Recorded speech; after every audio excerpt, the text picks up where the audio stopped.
I listened to the rally last night. A few things stuck out to me. Nothing happened to Trump, and I've had things revealed to me since my last video that kind of pinpoints the date even more so. And I'm sorry that it keeps going on and on and on, but it's like watching a movie and then you start to get more clues and then you're like, oh, is this going to happen? Oh, no. And you kind of guess what's going to happen. That's what we're doing, right? It's just like we're guessing the script of a movie. So for sure, things at the beginning of the movie aren't revealed, but as the movie goes on, more things get revealed, and then you can start to get a clearer picture. Now, a few things stood out for me last night, was especially the Statue of Liberty and the Viking and like a Captain America guy standing there. These all stood out for me.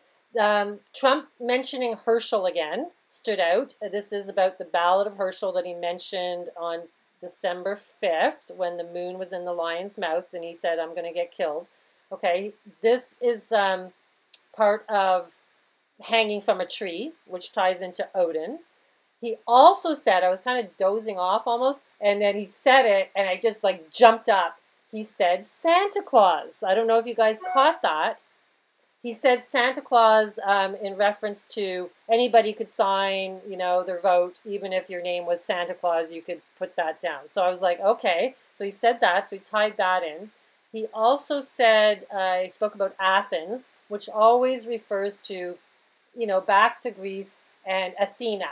Okay, Athena is the big goddess. They have it in Texas, a big statue of her, all in gold. She's really ties into the whole Tree of Life and Ascension. Okay, so the story is, I was listening to Robert Seffer about this, the anthropologist, and he was saying that she represented the olive tree, which is really like the Tree of Life, and that was the gift that she gave to the king of the town, and then they changed the name to Athens because of her, Athena.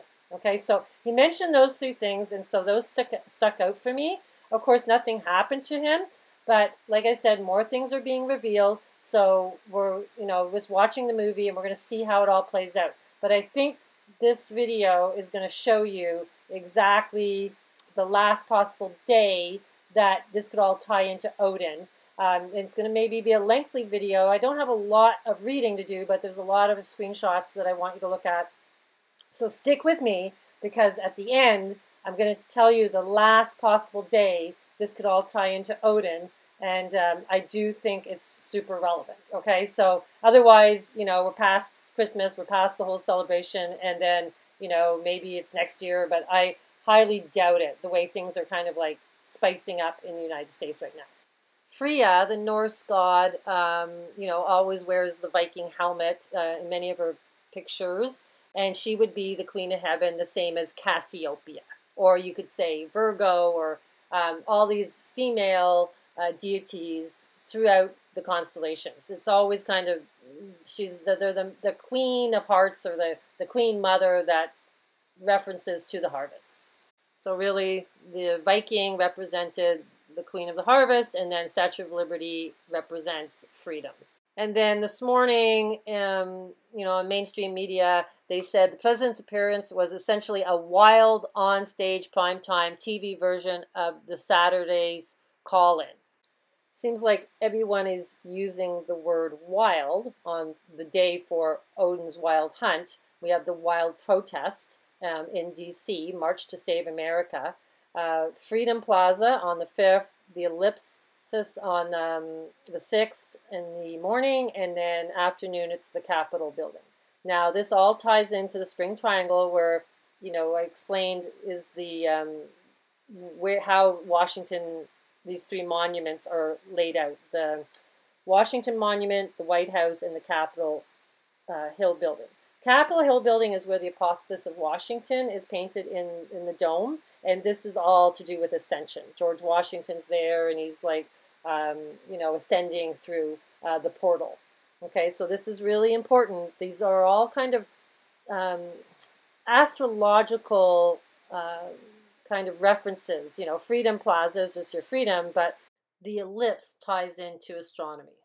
Ivanka Trump also spoke last night, and I do think the Fool's card, it's like the 22nd card, but it's really the 0 card in the tarot deck, has reference to Odin as well, because you're kind of, or the ascended person, because you're almost like a fool because you believe that you could ascend.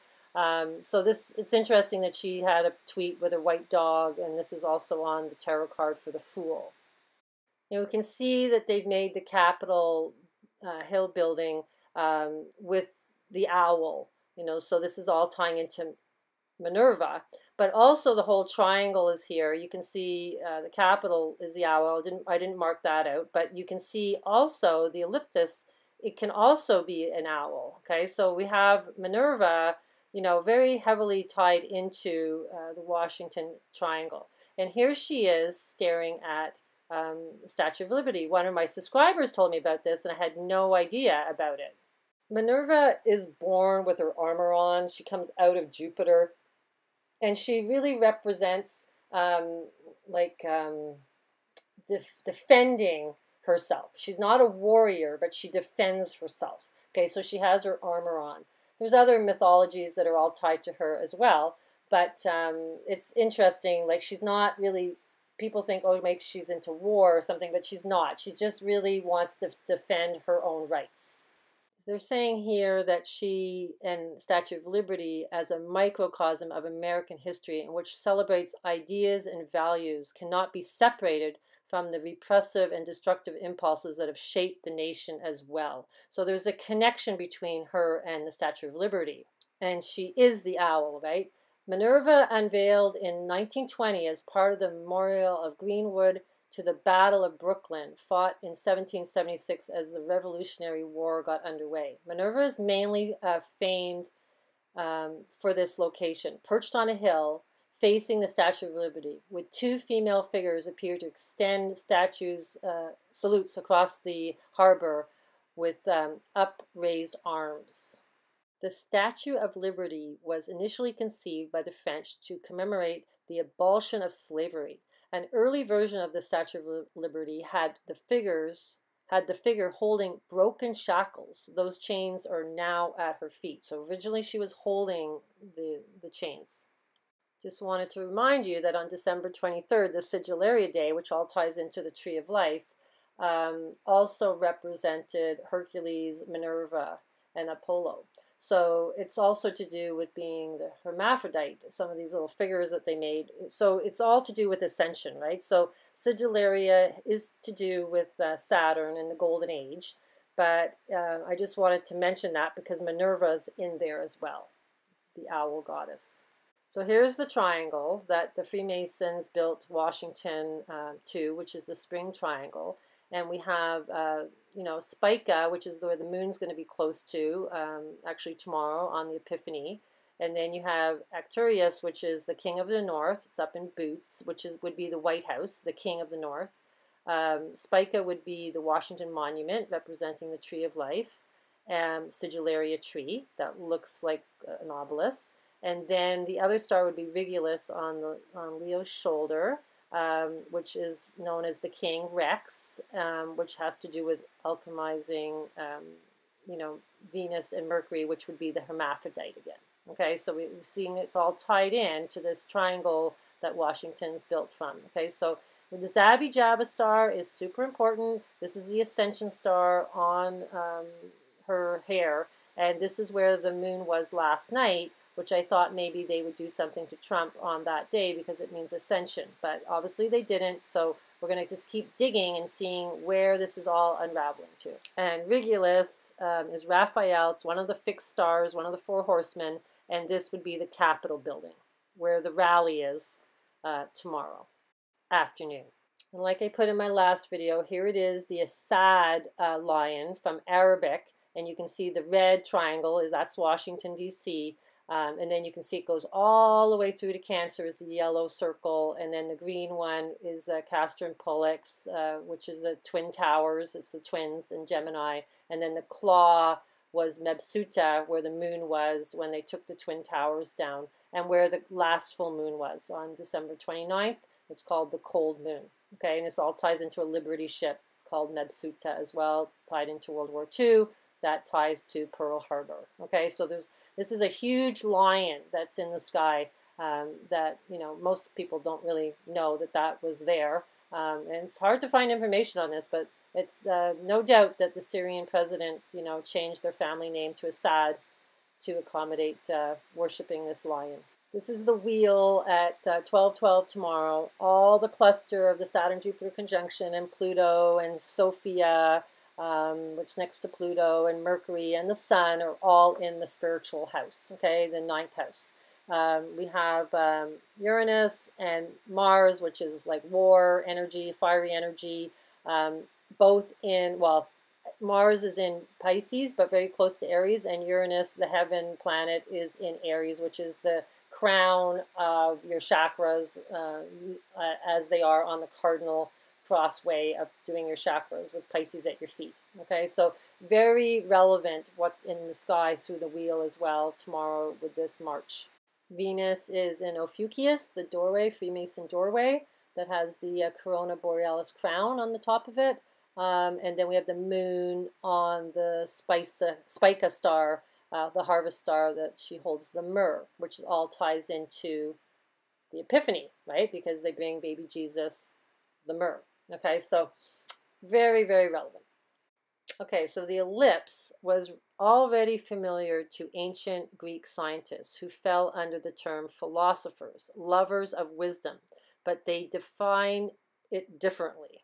Interesting statement, but you know, this is all tying into philosophers, that this is what they call this circle in front of the White House. Oh, and of course it all ties into Kepler. Okay, so Kepler was mapping the Saturn-Jupiter conjunctions for the trigons.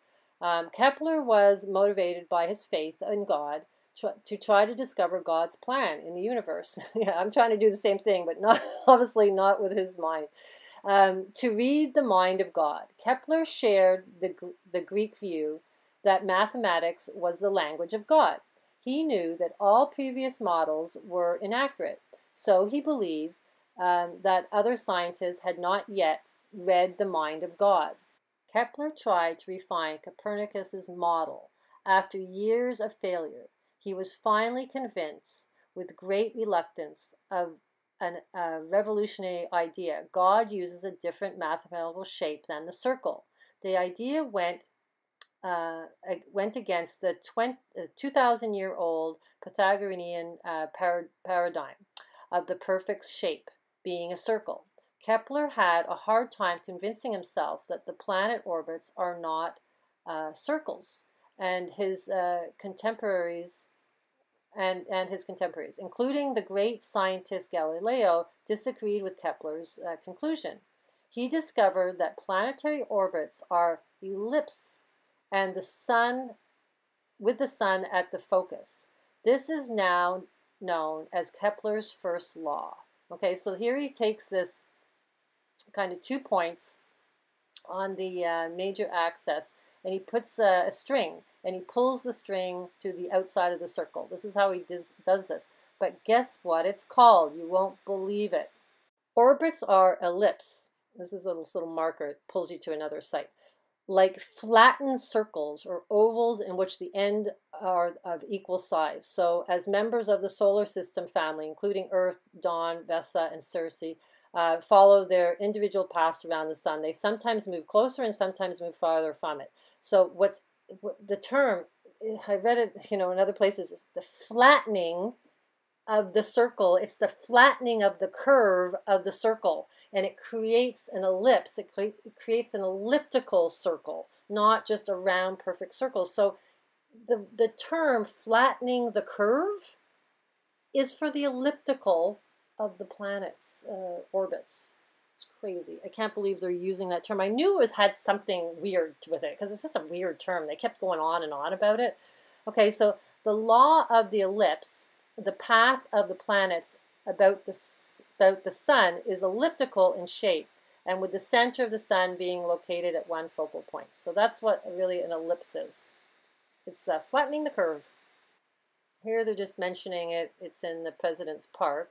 And also, like Pluto, black ellipse, Orcus red ellipse, has a 2.3 resonant orbit with Neptune. So there we got Neptune and Pluto, you know, the two kind of controllers of this realm. Okay, so this is important. Okay, so they're just kind of showing it here. Orcus for the subject, which comes a Roman god of the dead. Okay, so Pluto and Neptune, you know, it's all to do with this red ellipse. Has a 2.3 resident orbit with Neptune. So you can see it there, and it has to do with the dead in Hades, which is really what we're in. And here it is kind of swirling, almost like a portal, Fibonacci and golden ratio. Okay, so the ellipse ties into the barycenter of the way they measure it, which I brought this into my last video about the barycentric coordinates, which all tie into the Saturn sigil. So this I wanted to kind of bring up again, and it has a terminology here. The Greek terminology means omission is what the ellipse means. Here again, the barycentric sigil on the pyramid, and that's Saturn, looking like also the number 5 with the T on the top. Remember that, that's important as well. So I wanted to check out the whole Epiphany, and of course these 3 wise men were astrologers. Okay, and their names were Patazir, Casper, and Melchior. Different spelling here, but Pathazar gave the gift of myrrh, which symbolizes the future death of the king, as myrrh was an expensive item at the time. It's kind of irrelevant. Pathazar celebrated Christmas with the other member of the Magi in Armenia in 54 AD, but later died on January 6, 55 AD. So it's kind of like, why did they put that in there at age 112? The feast day of Pathazar is also known as the 6th of January as the date of his death. And this was all in the Ben-Hur, A Tale of Christ, 1880 novel. In Louisiana, the day is celebrated by replacing your ornaments on the tree with purple, gold, and green, which are the Ascension colors, right? It's also then called the Mardi Gras tree. People also like to eat king cake. So it's about the king and you know, Ascension with these colors. And then the king cake who has the little baby plastic doll inside of it. And then whoever gets it has to buy the cake next time or supply the cake next time. So it's like there's something to do with this tradition that has to do with Ascension. You know, the Day of the Dead, Mardi Gras, is celebrating Ascension. It's not really the dead, it's the dead that ascend, you know? Like the butterfly. They always used to have the butterfly in their parades. So the word epiphany comes from the Greek verb meaning to reveal. Okay, and this was what Trump was saying in his rally last night. It's going to be a big reveal on January 6th. So I'm thinking January 6th is more like a reveal day, not necessarily the Ascension day now, because more information, which I'm going to tell you about, has come to me. And I had no idea that as early as 1996 BC, the Egyptians celebrated the winter solstice, which occurred on January 6th, with the tribute to Aeon, the Virgin. Now, remember I had this mosaic with the Mobius strip, and it had Aeon in it. He wasn't a virgin, it was a man, but maybe they change it. It is important to note that this holiday was established prior to the Gregorian calendar introduction. So they gave baby Jesus gold, frankincense, and myrrh. So we know it's all tied into a gematria. Here's a gematria channel that I think you should go watch this video. It's like only like a few minutes long. But he's decoded the gematria of Q and Trump to Jesus. Okay, so it's important to watch, I think. And this was given to me by one of my Discord friends from Europe, who's an Anon. I look at all. I don't have judgment on people that are Anons or not Anons or middle pathers. I look at everything, all religions, all astrology, everything. You have to have an open mind. I believe this was mainstream media on December 30th. Donald Trump is not the Lord Jesus. Got it? Are you sure? It's this article. Like they just, and he's got his circle, like there's a halo around his head, right? Oh my God. It's just so funny how they're just kind of, you know, taunting us with symbolism and, you know, trying to get our minds to think a certain way. I just find it's a crazy psyop we're in. Don't get me wrong, I don't think Donald Trump's Jesus, but I think he's an important player, big character in this play, and I think they're mirroring history. Okay, so he's born on this Crab Nebula that's in the middle of the Silver Gate, which would be your third eye, and this is the oldest supernova ever recorded. I think it was in the 10th century, and it has a frequency coming from it. And that's where his sun was when he was born. So, the World Economic Forum posted this today about Venus. Why they're posting about Venus, who knows, but they just want us to put this into our subconscious. Venus was once Earth-like, but climate change made it uninhabitable. So they want to scare you that, you know, the Earth is dying. But she's the harvester, and I was listening to Suspicious Observer, and she did a big, huge flash yesterday. So, you know, we're getting some activity on these planets, I'm sure, because of, you know, we're moving into unknown territories in the sky, I would imagine. Astronomy magazine is pointing out that Saturn has a new moon, and Saturn is the new moon king now because he has the most amount of moons. So he's the king. So golden age is coming. William Moon posted this picture. Today's dawn of the Phoenix, and he's at Keys, Florida. So within half an hour, he liked my tweet, and I said, I hope everyone can be the phoenix flying out of the chaos of the fixed cross. So every time I go to Stellarium, it takes me to this location, and there's a place called Ascension Island there, and St. Helena Island, and Tristan de Cunha. Okay, these are three islands, kind of almost similar to the three fates. I don't want to get into them because this video is already long enough, but interesting, I always get pulled to that time zone, and it takes me to Near Soul Buoy. It's like a buoy in the middle of the ocean. I don't get it. I don't know why it does that, but it just started doing that a little while ago. So I just happened to be in that time zone, and I started playing around with the grids on Stellarium, and this is what I discovered. So there's two grids. There's the Equatorial Grid, which, you know, goes to the North Pole. You can see the N there and the S, and they you know, that's the sphere, and they create a sphere with the North Star being at the tip of Ursa Minor. Okay, that's the North Star, and then the south point would be next to Octon in this circle. Okay, but the other grid is called the azimuthal grid, which kind of moves in the sky depending on the location you are staring up at the sky. So this one is movable. Okay, so I wanted to align them so that created this big cross through them. And to see the circle of the azimuthal grid and see what was in it at close to midnight on the day of Epiphany, January 6th. And I was kind of like blown away because it was the tail of the whale, you know, Odin's horse, okay? So Sleipnir. So I was kind of like, what? Is that lines to that? Close to midnight? Because it always has to be close to midnight. Because of this picture that I have, one of my friends gave me, actually John from All for Synchronicity, that I've been doing these interviews with, he sent me this picture showing me that the Grim Reaper has the clock set at midnight, and I thought, that's probably really relevant because I always had this intuition about midnight, mainly because of Cinderella, okay? So, and Walt Disney being a Mason. So I was kind of like, So anyhow, I put the time close to midnight, and this is what came up. And of course, azimuthal is a quantum number, and it all ties into Planck. Now, this is all to do with Dan Winter's theory that Ascension all ties into Planck, okay? It comes to spherical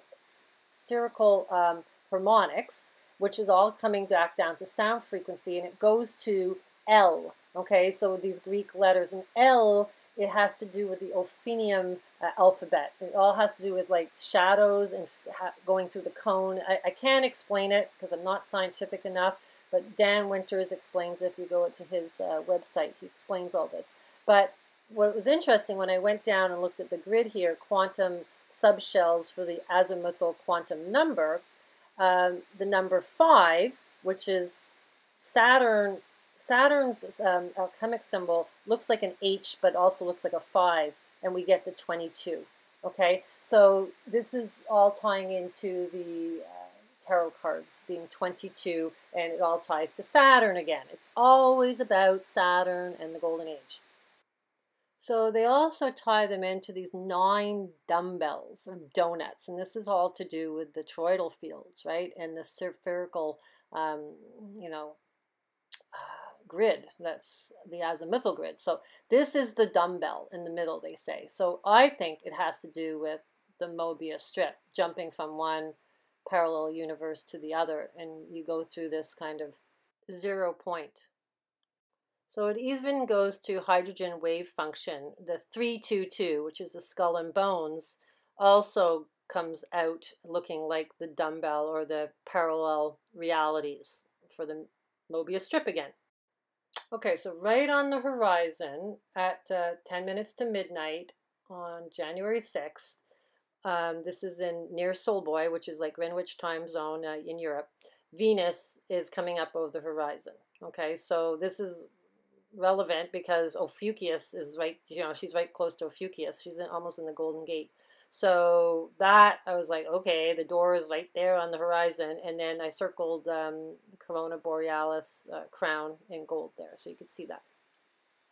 So this is Tail of the Whale of Citus. And then we have Neptune. Neptune's really important. Like I explained before, this is all tying into the ellipse,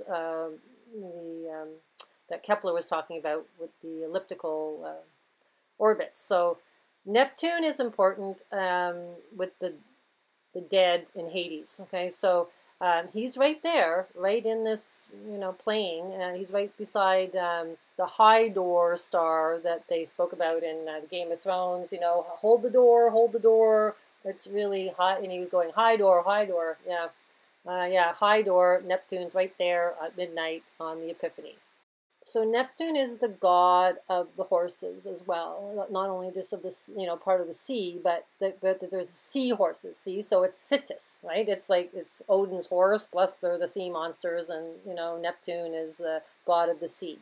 So and has the Triton and dolphins. Okay, so this is all tying into him being at this location is very, you know, relevant for his mythology.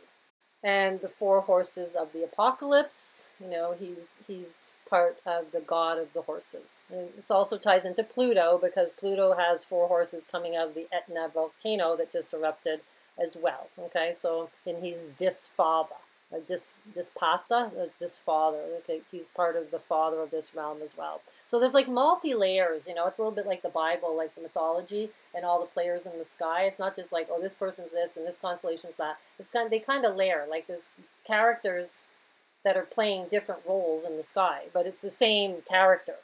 So on the other side of the sphere, it's lining to the triangle of Washington with Zabijaba being right in the center of the sphere, right at the X. Okay, so it's aligning. I'm aligning the 2 grids to get this X. Okay, so this is really, there's no other place I can put it. And the fact that this grid is on these really important stars and you know, that I've been talking about forever, Zabijaba, and the tail of the whale, the fact that they're lining there and they could line anywhere in the sky, not just on the elliptical where the planets go, it could go anywhere. Okay, so the fact that they're there right close to midnight, it kind of blew my mind.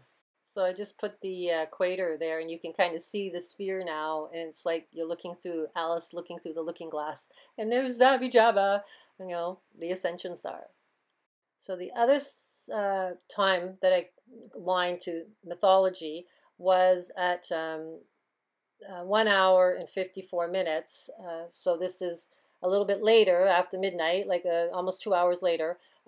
It's bringing the grid right over the moon, right on Spica, which is the harvest star. Okay, and then I circled the Zabijavas in gold up by her hair, and then we have the Corona Borealis crown, just, you know, a little bit on the outside of this circle. So we can see this is, you know, kind of amazing how this is staying like on the alignment of Virgo in this time zone. And the other side of the sphere at 154, we were right on Citus, which is the beast coming to do the harvest. And then you can see Mars is a little bit in Pisces, Uranus is in Aries. I circled the yellow, that's the head of the whale beast, and that's the hand of God, and then the Pleiades are right there. We know how important they are. They're all kind of there, but fascinating that it's all aligning to mythology. So, of course, I had to check it out to see what was happening in North America with the 5-hour time change. So at first, this is at 6:50, so 10 to 7 at night on the 6th. It's right on Andromeda, who is the woman that's chained, waiting for Sithis to come and kill her. Okay, and the star that's right in the center of the X is Almach. And then we also have the triangle constellation there. So these are important because she's like a slave. She's being sacrificed, but eventually she gets set free. Kind of like the Statue of Liberty breaking through her chains. So we need to learn about her. So Andromeda is the daughter of Cassiopeia and Cepheus, and she is really beautiful, more than the Nereids, and Poseidon sends the sea monster Sithis to ravage the coast of Ethiopia as divine punishment. Andromeda is chained to a rock as a sacrifice to the state to state the monster, but is saved from the death by Perseus, who marries her and takes her to Greece to reign as his queen. So she's the bride. Okay, she's the bride in the sky. You know, so this is really important, okay, that she happens to be right in the middle of this azimuthal grid at the same time that we have the Zabijava star there in Europe. Okay, so this is really, really relevant. This is she's being liberated. She's the Statue of Liberty being freed from her chains. So Cassiopeia is her mother, and she would be Freya in Norse mythology, that ties into the Viking woman being at Trump's rally last night. And this all ties into this ancient mythology. And the Valkyries all tie into Odin as well. So the Old Norse Valkyrie, chooser of the slain, is one of the host of female figures who chose those who may die in battle and those who may live. Okay, so she decides, who goes and who doesn't. She'd be like Odin's wife, selecting among the half of those who died in the battle. And the other half goes to the goddess Freya. So yeah, so it's like she gets the bad people and Freya gets the good, or vice versa. I'm not sure. The Valkyries takes the chosen to the afterlife hell of the slain. Oh, there she goes. She takes the slain. Okay, so Valhalla ruled over by the god Odin. There you go. Okay, so the Valkyries also appear as lovers of heroes and other mortals, where they are sometimes described as the daughters of royalty, sometimes accompanied by ravens, and sometimes connected to swans or horses. Okay, so the Swan Path. So let me just go back and read this. The Valkyries take the chosen to the afterlife hall of the slain. So interesting. Maybe the slain are the ascended, right? Because we're supposed to be like dying and then reborn. Scholarly theories have been proposed about the relations between the Valkyries, the Norns, and the Disir, all of which are supernatural figures associated with fate. Okay, yeah, so if you're supernatural, and then they're in music, works, comic books, video games, and poetry. So yeah, I think they're like the ascendant. They're like they're tied to like the elven world as well. Cassiopeia is the woman that sits in a chair looking at herself in a mirror. I found a picture. I don't have it. I don't think I have it. The chair is actually a doorway, and it's the big W is the constellation shape. And there's a soul nebula there, and also a heart nebula. So we have the heart and soul at the feet of Cassiopeia, which is Andromeda's mother. There's lots of artistic depictions of her. Here she's chained with her arms and her legs. Cupid's there. There's Sithis, and Perseus is flying to come and save her. There again, he's flying to come and save her. And this is just showing her in all different cultures. But what I found fascinating here was Andromeda is also associated with the Mesopotamian creation story of Tiamat, which is the goddess of chaos. She bore many demons for her husband Apsu, but eventually decided to destroy them in a war that ended when Marduk killed her.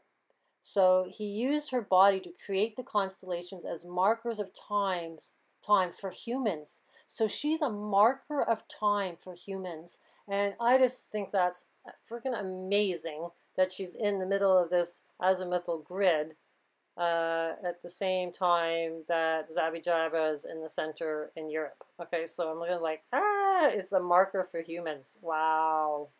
So here's a really old picture of her, and she's being kind of put like up on a cross in a way with the two pillars, just like Jesus. Okay, so I really think she's the bride. I'm really starting to think, the bride being maybe, Juno as well, but in constellations, this is the bride. Okay, I think Virgo is more like the Virgin Mary as well, but she's also the harvester. She has the harvest star. So I think this is the real, part of the bride character. So the star that's in the middle of this circle is also associated, its name is Almach, is associated with a desert lynx. So we got the cat. So we got the pussycat, the Cheshire. And then Heaven's Great General is also the name of the star in Chinese. And then it's the meaning of the fifth ostrich in Latin. And then in Babylonian, it was Andromeda together with Triangulum was the plow. Okay, in astrology, this star was associated or considered honorable and eminent. Okay, so it's a good star, and that's one that's there with this matching the Zabi's Java with Europe. And there's the picture of the lynx, the cat. This is called the Manuchier globe, and it was Manuchier Khan back in 1633 AD. And they created all these constellations on this brass ball, and everything's kind of like inverted backwards. So I think they were using it like for ink and then rolling it to create the patterns on paper.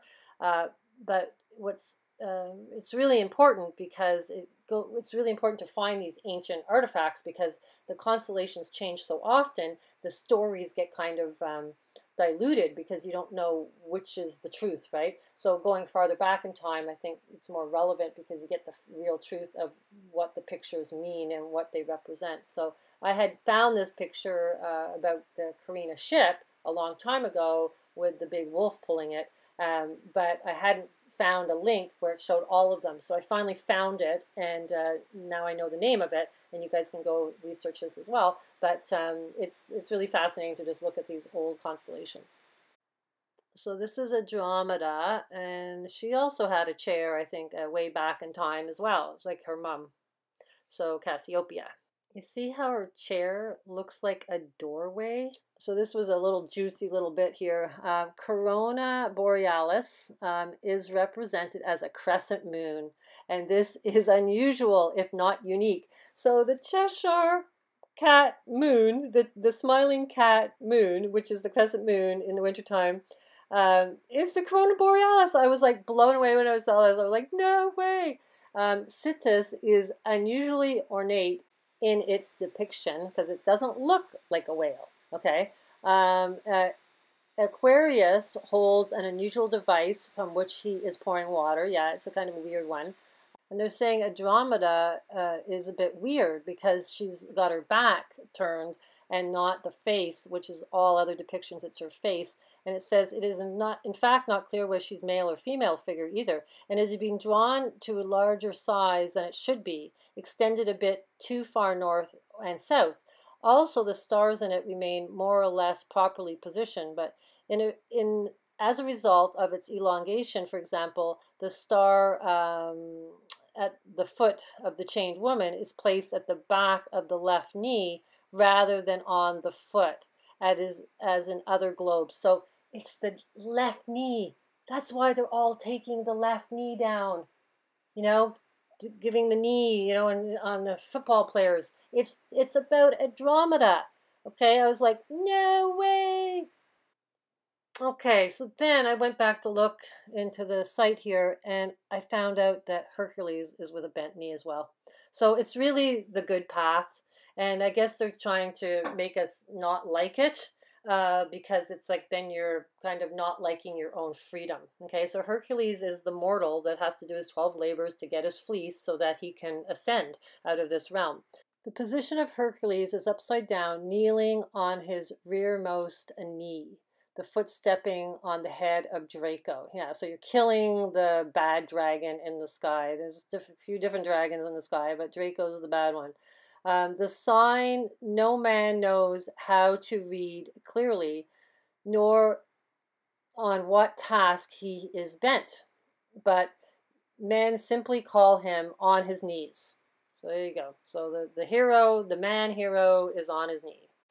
And here's Corona Borealis looking like the moon. It's called the Reef of Garland, which glorious Dionysus set to be memorial of the dead Ariadne.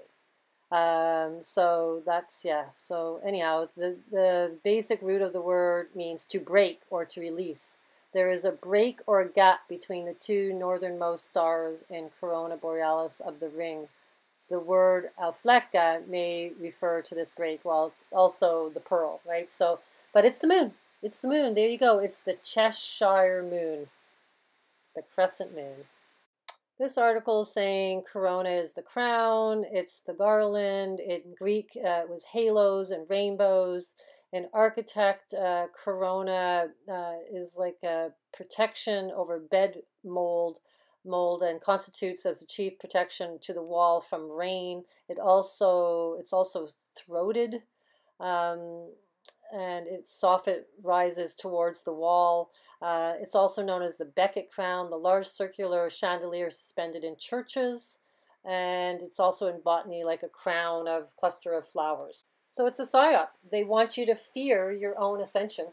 Corona is really your glory. It's your halo. It's your rainbow. So they've got the whole world fearing their own ascension. It's nuts. It's like, what a crazy Alice in Wonderland mad world we're in. Oh, and here's Aquarius holding his little weird thing. It's not like an urn back then, and it's water coming from the fish, which is Fomolo. So that's also a fixed star. So yeah, it's kind of weird, but that's where it looked like back then. Okay, stick with me. I know this is getting long, but the best is yet to come. It's going to tie it all into Freemasonry.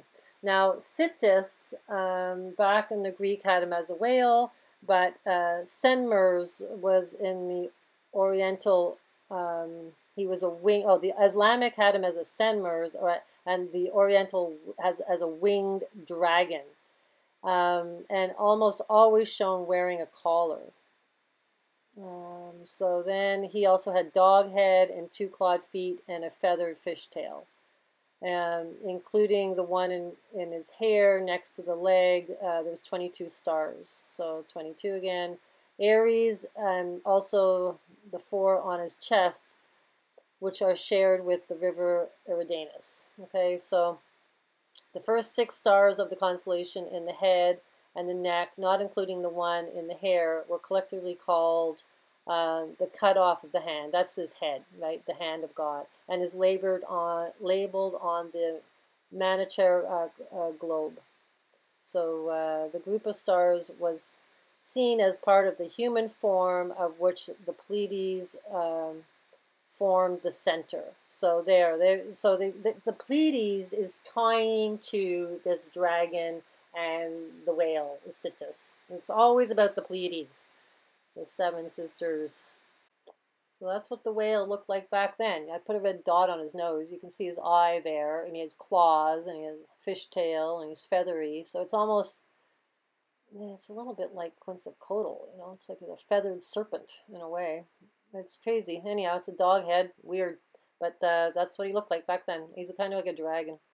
The other star that's important, because it's in the circle there, the Triangulum constellation, has the Moth Allah. Moth Allah. It's almost like moth god. Also has, what's this, a spiral galaxy named M33. Number 33. It's also there as well. You know, it's almost like a triangle, like a pyramid, right? So it's important because it's on the dollar bill, the pyramid. So this star was the head of the triangle, the scale beam, the cedar of the plow, kind of like you reap what you sow. So it's also just suggested that Hermes, which would be Mercury, placed it above the head of Aries so that the brightness would mark the dimness of Aries, and so that its triangle shape would form the letter of the name for Zeus. So it's like a Z. That's weird. Oh no, because it's not a Z, because the original name was like a triangle for Zeus. So wow, the triangle is Zeus, the pyramid. It's the god of this realm, Jupiter. Wow. Okay, that was a big revelation right now, right as I was reading it. So here's the ram. The ram near Andromeda and the triangle. This is a legendary ram that bore the golden fleece. See, I knew the ram had the fleece. The object of the Argonaut quest, and that's where Hercules went with Jason to try to find the golden fleece. It was the ram that carried Phrix and Helen through the Hell's Point, and the ram was sacrificed to Zeus, who placed it among the heavens. Though others say that this ram gave the golden fleece to Phrix and a memorial, and then passed up to heaven on its own accord. Okay, so he's like, maybe he went there on his own. So Dionys attacked Africa, and the army found themselves without water, and the ram showed them the way to the water, for which reason Dionysus placed the ram in the heavens, so that when the sun was in that area, I guess it shone on the ram or something. I can't read the bottom. So anyhow, this is really important. The ram, it's Aries, it's the cardinal cross, and obviously it has huge relevance, but I just like it when there's confirmation that Aries is the real golden fleece. Okay, so now we know for sure that that's what it was. All right, well, we have to check the other side of the sphere, and then we have the Centaurus on the other side with this star called Menkent. Okay, so it bore the traditional name of Menkent, derived from the Arabic word the shoulder. Okay, so it's a shoulder. It also means arsenal. It's the horn mason in one of the 28 masons in Chinese constellation. It is one of the eastern mansions of the Azor Dragon. Okay, so the Azor Dragon, that's like the blue dragon, very important in mythology. It goes back to lapis lazuli. It's all ties to Cleopatra. The stone, the blue, is all to do with higher awakening, higher ascension. I like the way Centaurus has the word Taurus in it for the Silver Gate and the Pleiades. So here it is, an old picture where it's got like a rabbit on one side, it looks like a goat on the other. It's got the crux, the little false Southern Cross at its feet. And it's saying here that it's Chiron. Okay, so Chiron is who gets wounded, and he ties to Ophiuchus, the doorway. He represents that. He's actually a key in alchemic symbols, and Ophiuchus is the door, so he's the key to the door. Chiron gave up his immortality to Prometheus and died to avoid a life of excruciating pain from an arrow of poison. Okay, so one of his hind feet had the crux, the cross, like I said. So it's interesting when you see them in different formats, like different animals and stuff. But I just like the fact that, they're explaining here that he's Chiron. So Asclepius, his mother died in labor. This is Asclepius, when she was laid out on a pyre. Apollyon cut the unborn child from her womb, and Asclepius received his name, which means to be cut open. Asclepius was raised by the centaur Creon, okay, who instructed him the arts of medicine. He grew so skilled in the craft that he was able to restore the dead to life. Okay, so it's to do with Ascension. Chiron is teaching Ascension. This was the crime against the natural order, and so Zeus, because Zeus doesn't want you to ascend, he wants you to get relooped. He's Jupiter. He doesn't want you to get out of here. Destroyed him with a thunderbolt. And his death, Asclepius was placed amongst the stars in the constellation Ophiuchus. So this is the serpent holder. This is the doorway. So this is why Chiron is attached to Asclepius. Asclepius is Ophiuchus. So some say his mother was also set in the heavens as Corvus, the crow. Okay, so which is also the raven. So, but anyhow, so there you go. That's all to do. That's how the link is there, and that's how, you know, I guess maybe I read it a long time ago. I always knew that that was a link between the two because of it, how it is on the wheel. But Ophiuchus is Asclepius. That's the key. It's healing. You know how to heal yourself. You know how to heal yourself from being dead. You come back to life, and that's why Ophiuchus is holding a snake. And because Asclepius always had a snake on his stick, kind of like, I guess, like Moses in a way too. And then you see here his caduceus is just one snake, and then the medical caduceus is two. I think it's because like one snake bites you, which would be the viper bite, the lachesis fate, that's a snake that bites you, and that would be the needle of the coronavirus vaccine. I didn't know this. Chiron is the son of Cronus, so he's the son of Saturn, okay, who was changed after birth to a linden tree. The lyre loving, so he likes to play the little lyre harp, which always means you can't hear the sirens of the fates singing and bringing you to your death. You play the little harp, I guess. Who he inherited the skill of music. He was imagined as a mild and noble look, very different from the threatening aspects of the centaur Sagittarius. So Sagittarius isn't nice because it's ruled by Jupiter. Okay, I know Jupiter brings you luck on your astrology chart, but he doesn't want you to get out of here. Okay, and also wrote of him that he was first led mortals to righteousness. That's his Chiron. His story has been thought in some degree historic, even by Sir Isaac Newton. The wisest of the most just of the generally lawless race, he was beloved by Apollo and Diana, and from their teaching became proficient at botany and music, astronomy, deviation, and medicine, and instructor of the most noted heroes of the Grecian legends. So there you go. So there's a little poem with him as well. So he's like the healer. So that's what's in the other side of the sphere. At the same time, Zabijaba is in Europe with the tail of the whale, and this is all aligning to North America now. We have Chiron and Andromeda, you know, which is she's being liberated. So what's the chances of all these four spheres all aligning to the mythology of one being Ascension and one being not ascending, like in both time zones? I don't know, it's just magical.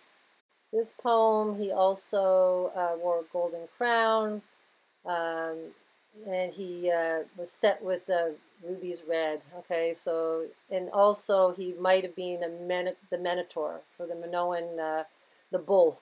Okay, so he's sometimes he's not a horse, he's half a bull, and sometimes he's just the full bull. Okay, so the Minoans, you know, were worshiping the bull. So maybe they're worshiping Chiron all the time, I'm assuming, because he's ties to Ophiuchus and Asclepius, which is what all Freemasons all about. So there you go. It's like, wow, this is so much information coming full circle just from this globe that I found. So Centaurus also has this halo star called the Captian star, and it's also tied to a black hole. But they can't really confirm it, but they think so. And there's some movies, Singularity, Waiting for Omega. This is all to do with this star. So that was all at 6:50 on the 6th. Okay, so now at 2050 on the 6th, we're going to move the sphere, and now we see it's on the demon eye, right through the cross of the two grids, right in Perseus is holding this Medusa's head, and this is where the demon eye, Algol star is. It's the only demon eye in the sky, but it just happens to be there when it's aligning with the moon being on Spica in Virgo. Okay, so this is like, you know, what's the chances? anyhow, this is how it aligns, and there's no coincidences. And there she is, blown up a little bit more so you can see her whole head, and the eye, the bright eye, is algal. I think everybody knows who Medusa is. You know, she had the venomous snakes as her hair. She's one of the 3 monstrous gorgons depicted as a winged human female. Okay, so when you looked at her, you turn to stone. So it becomes like you're the statue. It's the sculpture constellation at the end of Eridanus River that's tied to Citus, that, you know, has the clock. It's all ties to Alice in Wonderland, and then your phoenix flies away, or you stare, and then you stare at the sculpture head. That's what happens when you go down the rabbit hole and follow the white rabbit. Okay, so Medusa was beheaded by the Greek hero Perseus, who saved Andromeda, okay, who married her and saved her, and who therefore used her head, which retained its ability to turn onlookers to stone, as a weapon. So then he ended up giving it to Athena and placed it on, and she placed it on her shield. So it's like you can use the head to like ward off bad, evil. You know, it's like it says here, evil averting device, known as the Bulgarian device. So there we go. So this is all to do with the fates in a way. She's part of giving you power, and she's one of the 3. As long as you don't look at her, you won't turn to stone. There's so many paintings of Andromeda, and there's Perseus showing the head of Medusa in the water, so you know she can look at her without looking at her. So the other alignment that is absolutely blows my mind, okay, this is the wolf, okay, right in the center of this alignment with these 2 grids. And what does that wolf look like to you? Did you guys watch the Game of Thrones? Didn't Biden say winter is coming, the dark winter is coming? And didn't they use the wolf head exactly the same as what's in that azimuthal grid? And doesn't the King of the North, which is really the White House, doesn't he go beyond the ice wall? He doesn't become a king, and he goes beyond the ice wall. Oh my God, it's all there. And Trump using the Game of Thrones poster on his desk way back when. On this globe, they don't have him as a wolf. They have him as a lion. And I think he's the Nemean lion that Hercules kills on his first labor. So we're supposed to be Hercules, and he ends up killing this lion on his first task that he has to do on his 12 labors. So here's an old constellation artist depiction, and I circled the Corona Borealis crown. Here, it's like a horseshoe. So it's not a moon, it's like a horseshoe. So I was like, oh, you need to have your lucky horseshoe on your head. Not the other place they tell you you have it. And you can see they have Hercules and Corona Borealis on the same chart. So you have to wear your crown. You have to be Hercules and wear your crown. Corona, Corona, Sirona, Sirona. Remember that's the Sirona Festival, January 6th? That was in my last video. So you guys start singing Corona, Corona. Break the spell of the psyop. Okay, so now here he's depicted as a wolf, and you can see Centaurus or Chiron is killing him, and he's not looking like a very nice creature. So his real name is Lupus, but that man of the other days have called the Beast. Okay, he's also known as the Beast. So he's the wolf in Germany. Like I'll let you guys read all through this because it's a lot, but he's also known as the Mad Dog. Okay, so the wolf words are associated with higher education. Also with Lessian Apollo, the sanctuary. So the debate concerning the existence of God is an issue of philosophy. It seems to be our wolf nature that investigates the existence or nature of God. In medieval church symbolism, wolf represented heresy. And in Greek mythology, Lycaon held an opinion of variance with the established religious beliefs. So Ovid tells the story of Lycaon, king of Arcadia, who was turned into a wolf for the crime of offering Zeus a dish of human flesh in order to test his divinity. Zeus tells a story to the assembled gods. I gave them a sign and that a god had come, and the people began to worship me. So they kind of worship Zeus as a wolf. Okay, so there he's tied into being the god, but he's a wolf. The Greek, they said the wolfish rage. Okay, so then the myth of Fenrir-Sulfur, who broke loose his chains and will break loose again in the Ragnarok battle. So Ragnarok is like in the Norse battle that Odin ends up dying in.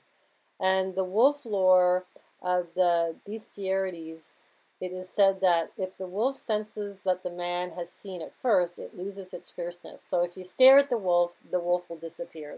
It's in mythology, right? You got to not be scared of it, okay? And then it just goes away. But it also ties in, the werewolf is not separate from the vampire, it's saying.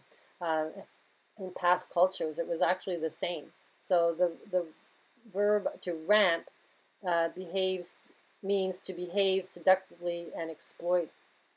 So the lupa, the she-wolf, a prostitute. Okay, so there's like, see how it's kind of all like, it blends and it gets confusing, right? You always think the vampire is different from the wolf. So the word guile means to be in a deceitful trick, which is also the meaning of the item a wolf in sheep's clothing. So he beguiles you, and then, he ends up being the wolf, which I think a little bit is what's happening.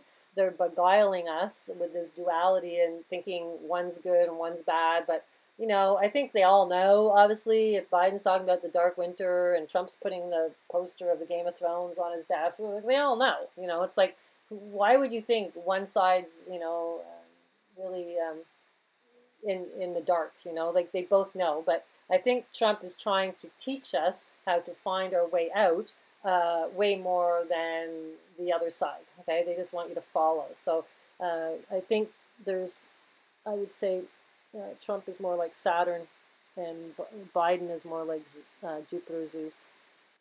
So this wolf is also depicted as the mad howling dog in Langdon's gruesome hound. Okay, so his name is Redidmeru, and he is pictured standing upright, wearing a horned tiara and holding a staff with a Urskuru or lunar crescent at the tip. There you go. Okay, so he's got the crescent, but he's, it's on a staff and he's the rabid dog. So the crescent when it's upright, when it's like not on its back, it's the sickle. Okay, and when it's on its back, it looks like a smile. It's the Cheshire moon. It's the cat. Okay, so depends how you see it. His appearance was essentially the opposite or complement of that of Ugalu, with a human head replacing that of an animal. So he's displayed as a trophy on doorways to ward off evil. It's like, yeah, it's because if he's there, you can't get through the doorway. That's what I see it as. So, yeah, but he's a mad dog, so he's not good. Okay, so now I saved the best to last. You might think that Christmas ends when you take the Christmas decorations down, but it doesn't.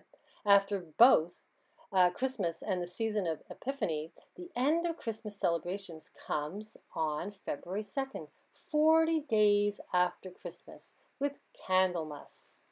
Candlemas, also known as the presentation of Jesus at the temple, or the Feast of Purification of the Virgin or Mary, is when some Christians remember the time when Mary and Joseph took the baby Jesus to the Jewish temple in Jerusalem to give thanks to God for giving them a son.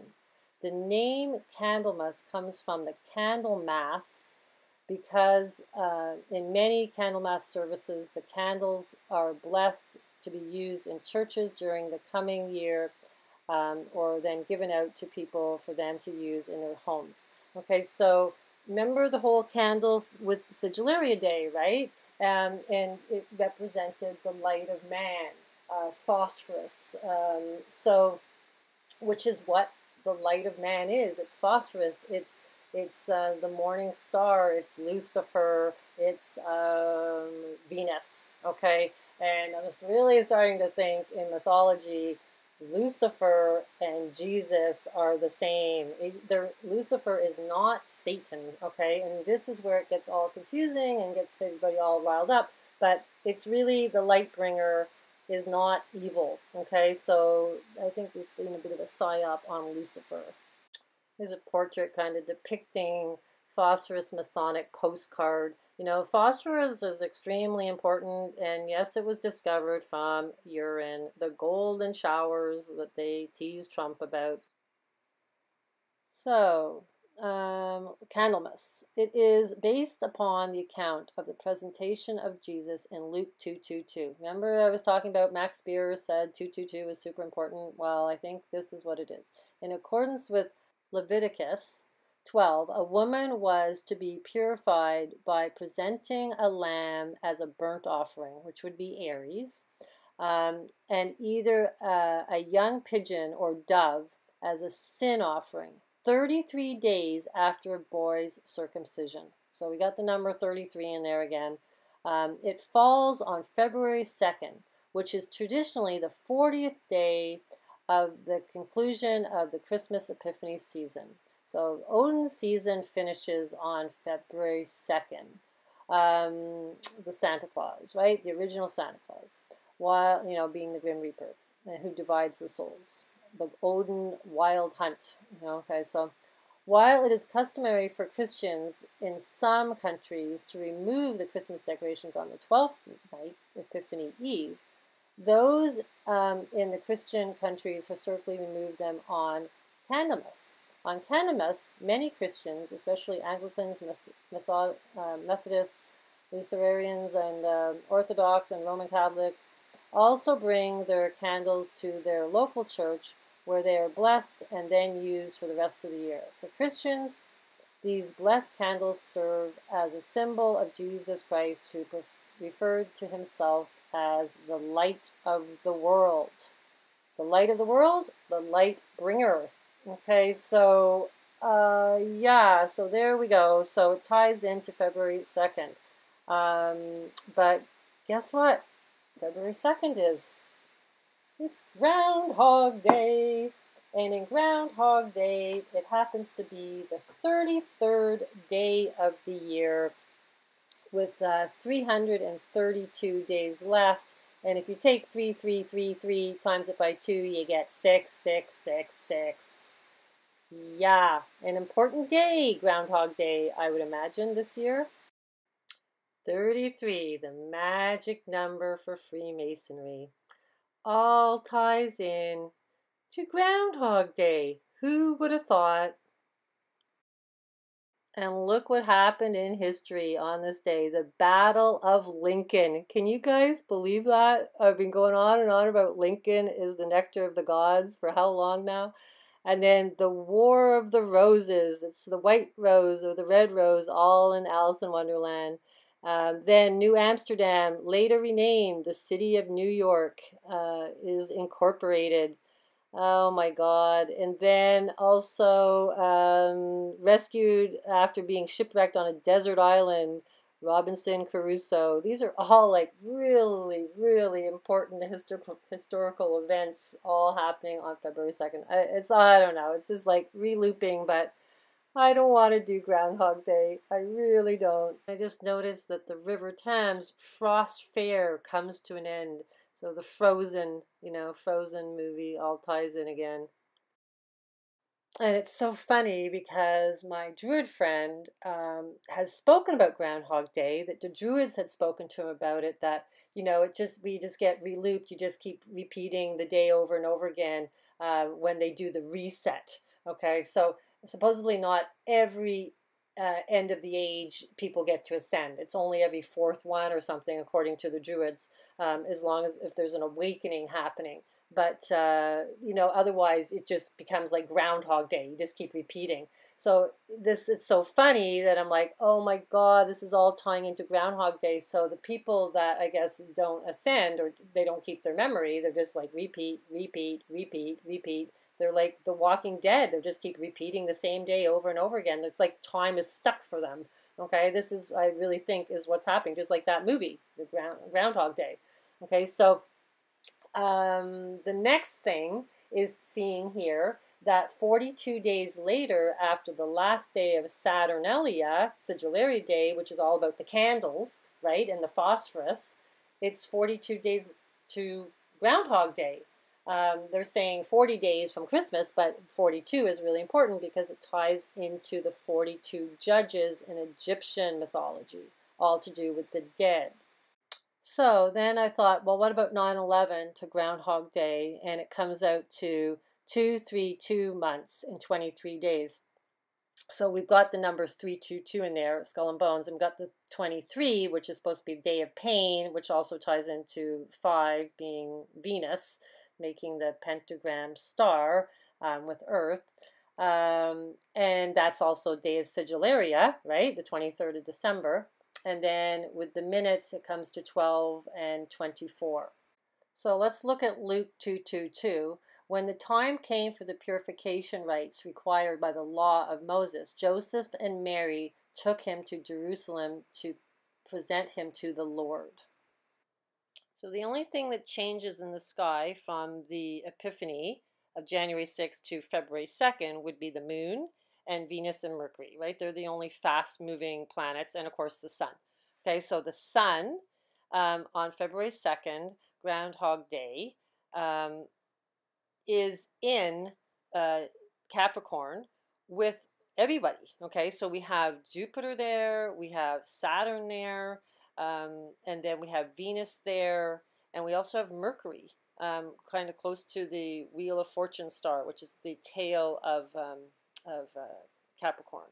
Okay, now Capricorn is Saturn's house, so Saturn is in his proper house, so Jupiter is like depleted, and the sun's there, so it's giving power to it. Venus is full of love. Mercury, you know, we know that this is all about alchemy, so they're all grouped, and Capricorn, you know, is the horns as well, and he's Enki.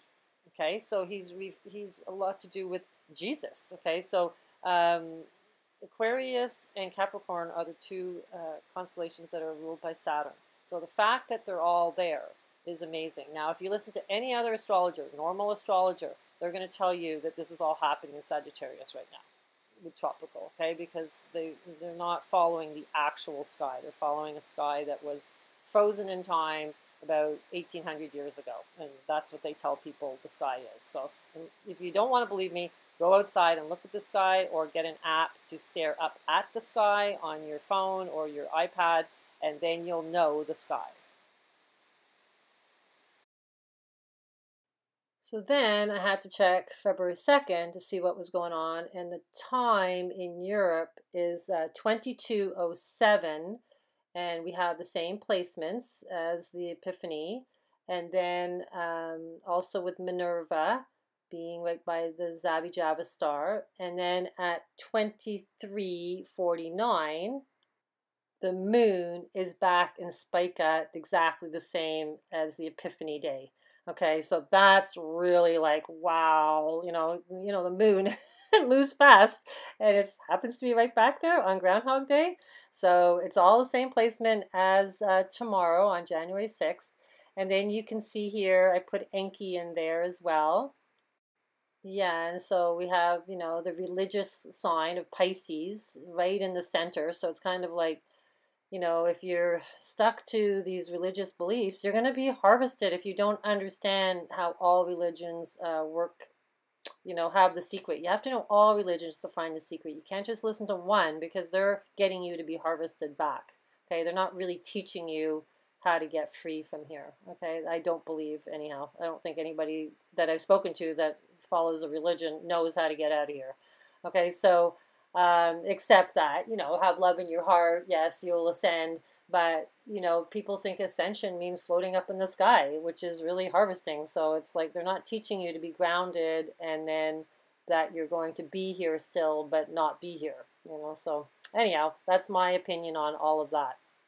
So New York time, it's 17:07. So we have kind of like 007, but we also have 77 If you want to go 7, 7 times 1, this all brings when Trump got elected first in his inauguration, he was 77 years old.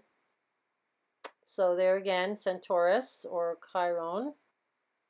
Then for the harvest, it's at 6:49. It's all aligning, the same as the Epiphany. And I left this part to last, the wolf. Okay, so it's at 6, and it's like 9 minutes to 7, which would give you the 6-9, which is Cancer, which is the moon. But I didn't tell you about Norma, okay, and what this constellation is and how it totally relates to Freemasonry. Norma e Regula was the level and the square. The Freemason symbol happens to be with the wolf. Gnomon is the style of a sundial. A gnome is a word coined by the Swiss physician and alchemist Paracelsus, okay, from 1493. For elements, gnomes are a fabled race of dwarf-like creatures who live underground and guard treasure hoards. Okay, so it's like going back to the elements. It's all tying into the compass and the square, which is the Freemason symbol, ties into the gnome world. Can you believe this? Science tells us that all earth elements come from the stars, and they die and explode their material out in space, some of which finds on Earth. The Romans used the word elementa, elements, for the letters of the alphabet. Latin elementa is the word derived from LMN, the first 3 letters of the Etruscan alphabet. The constellation Norma was sometimes referred to as Quadra Lucids. So this is the Luciad square that the Freemasons use. That's their math that they use. It's all tying through to the elements. I knew it. I knew that it all was all to do with the elemental, the periodic table and the elements. And oh my God, I can't believe it's tied to gnomes. So the Freemason square and level is all tied to Amanita muscaria mushroom, which is the tree of life tied to the Sigillaria tree, the last day of Saturn Elliot. It all ties together. And of course, they have the same mushroom in Alice in Wonderland. Of course they do, because we're in friggin' Wonderland and we're trying to find a way out. Oh my God, you have to be the Cheshire Cat. Okay, there's still more. Stoichiometry is the art of determining the atomic and molecular weights of elements, from the Greek stoichion, meaning both shadow line and element. Okay, so then there's all these etymology of the word. Let's see what else it's got in here. Stoichiometry goes to sty, to stickler.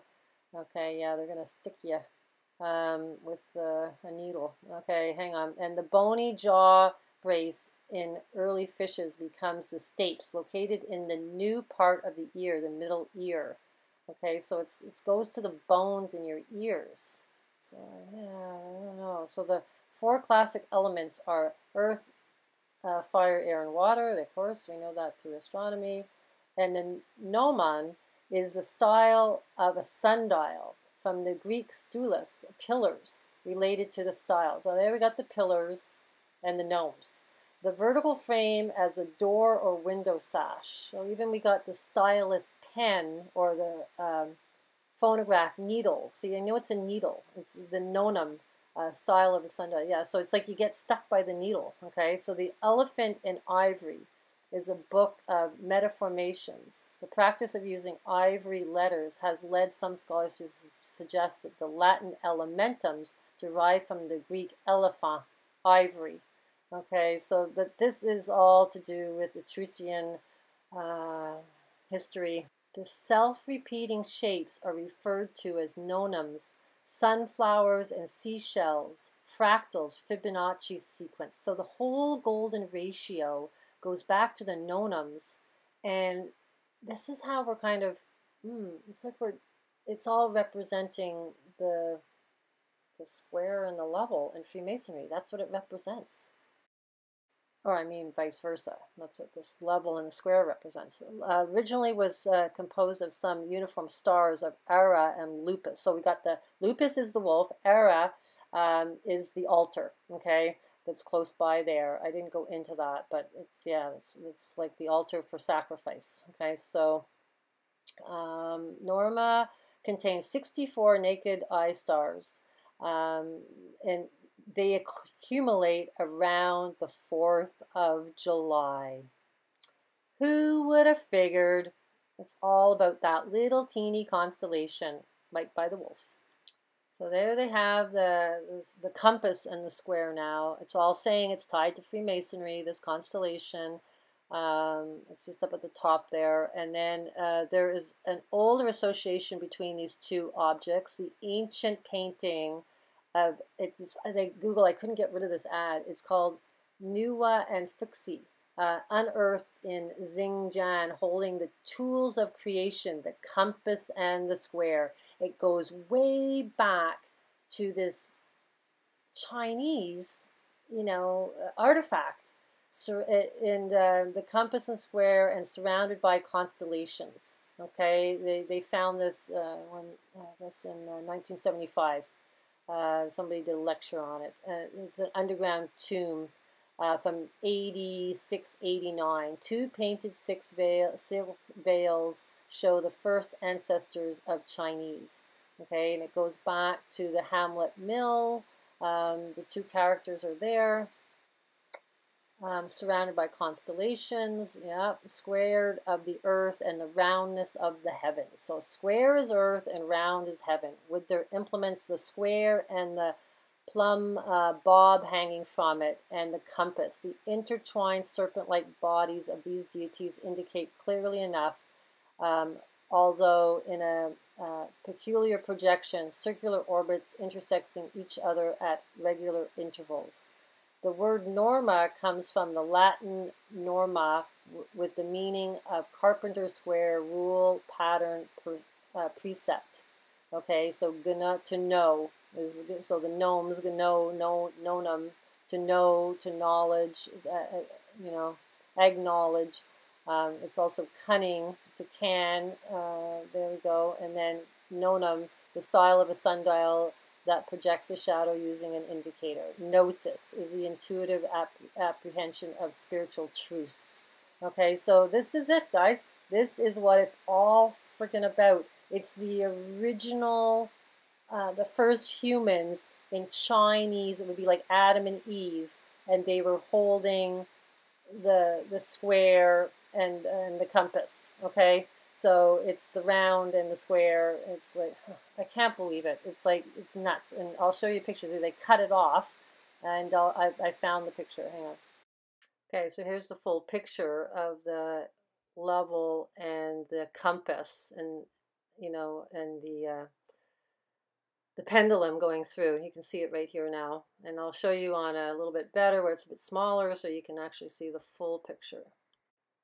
So here it is, and they're saying Chinese legend and mythology credited along with his sister Nuwa in creating humanity and the invention of hunting, fishing, domestication, and cooking, as well as a Kanjil system of writing Chinese characters around 2000 BC. Fuxi was counted as the first of the three sovereigns at the beginning of the Chinese dynasty period. So in reality, many Chinese people believe that Huaxu, Fuxi's mother, I'm sure I'm not saying this right, was a leader during the matriarchal society 2600 BC, as early Chinese developed language skills, while Fuxi and Nuwa were leaders in the early patriarchic society 26,000 BC.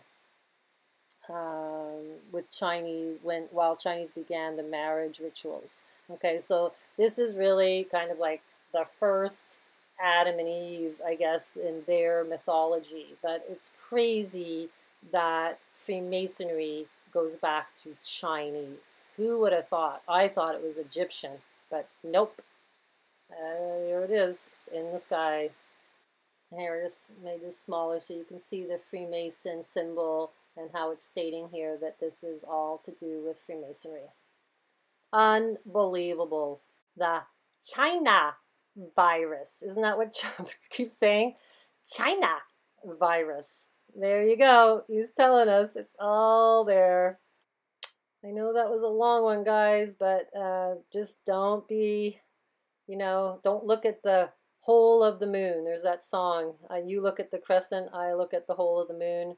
You want to be the trees, grounded with your vagus nerve into the ground. And there you go. There's the epiphany. I found this picture with this big wormhole portal opening up, and you got to walk towards it. But I really think it has to do with Groundhog Day, because we still need the war in the Middle East. It doesn't look like it's really happening soon, but there has been some kind of programming with the Iraqi or the Iranian president saying that he wants to kill Trump. So we're seeing it starting to heat up there, and maybe it will. And then the whole revelation with the election has got to kind of come out, and that little battle's got to go on. So, yeah, I think we still got some, a few more days to see how it all pans out. But we definitely need that war before prophecy is really being, manifested. So let's just kind of see. Not that I want a war, but I'm just saying something has to happen to cause stress in the Middle East, even if it's just for one day. Okay, so it doesn't mean somebody gets killed. It just means they have to create the drama about it. Okay, so it was released, the Groundhog Day movie was released February 12th, 1993, and it's 101 minutes long, so we get the 11. He's got 8 fingers up in the clock, which is the Mobius strip, or the sun infinity symbol that the pattern the sun makes in the sky. The film has been analyzed by religious allegories by Buddhists, Christians, and Jews, who each see the deeper philosophical meaning in the film's story. So what's interesting, in 2006, United States Library of Congress selected the film for preservation in the National Film Registry, finding it culturally historical and aesthetically significant. Okay, Groundhog Day has been adapted in 2016 musical and 2019 video game sequel. Groundhog Day, like father, like son. And I find that funny. It's like Trump and Barron, all to do with the tail of the whale. But, okay, so let's just keep looking here a little bit.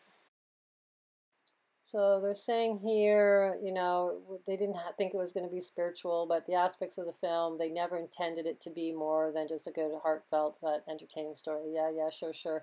19th century Bodhisattva, is like the tree of life. Okay, the Buddhist leaders commended the representation of the ideological of regeneration. Phil can be interpreted as a Bodhisattva, someone who has reached the brink of nirvana and returns to earth to help others to do the same. Yeah, so anyhow, they're saying it's all tied into religion in a way, because, you can learn from your mistakes by just having to repeat the same day over again. But that, you don't think that this would be a religious concept, this movie, but they're kind of showing that it has to do with religion in this Wikipedia page about the movie. So yeah, I can see how it is, but you wouldn't think of that when you go to watch the movie. Oh, is this a religious experience that I'm watching this movie? But of course they have to pull the whole thing into it, because I think this movie represents what happens to us when the end of the great year comes up. Which path you take, if you're on the recycle or you're actually freed. Then, of course, they had to put in a Saturn award for Best Saturn Awards ceremony. Of course, Saturn, and then the Nightmare Before Christmas. Losing to the Nightmare Before Christmas. Oh yeah, and then Bill Murray for Best Actor, losing to Robert Downey Jr. in Heart and Souls. I told you Heart and Souls was up by Cassiopeia. So they've tied in all the kind of symbolism into the movie. So not only does Congress put it in their library, the direct sequel was ruled out shortly after the film released in 1993. But Rubin also holds a story credit on the 2004 Italian remake of Groundhog Day.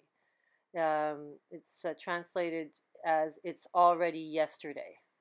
Okay, so that was, yeah, the day after tomorrow was January 4th. So these are kind of same theme, okay?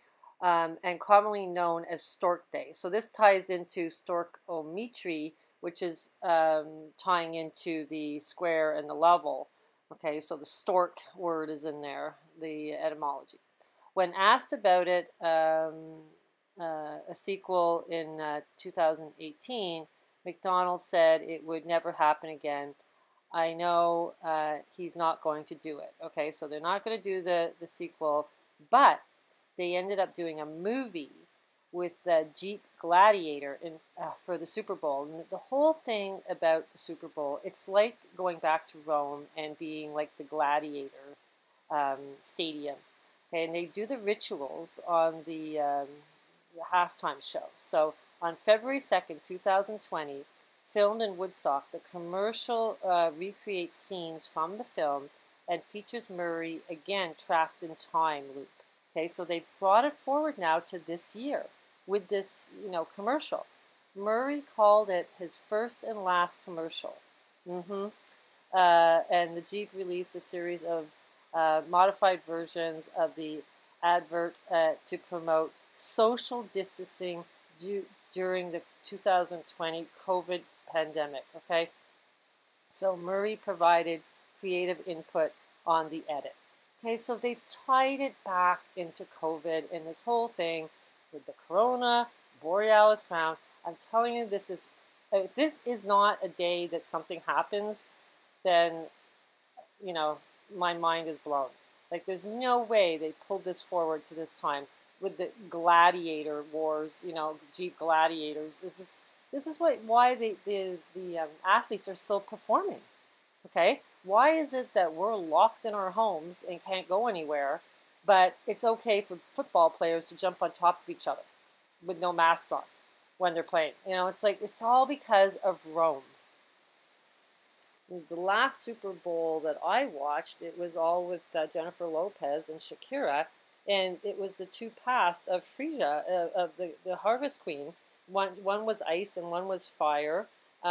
So it's your two paths. You either become frozen, like the Frozen movie, and this is you become the statue, or you ascend like the phoenix.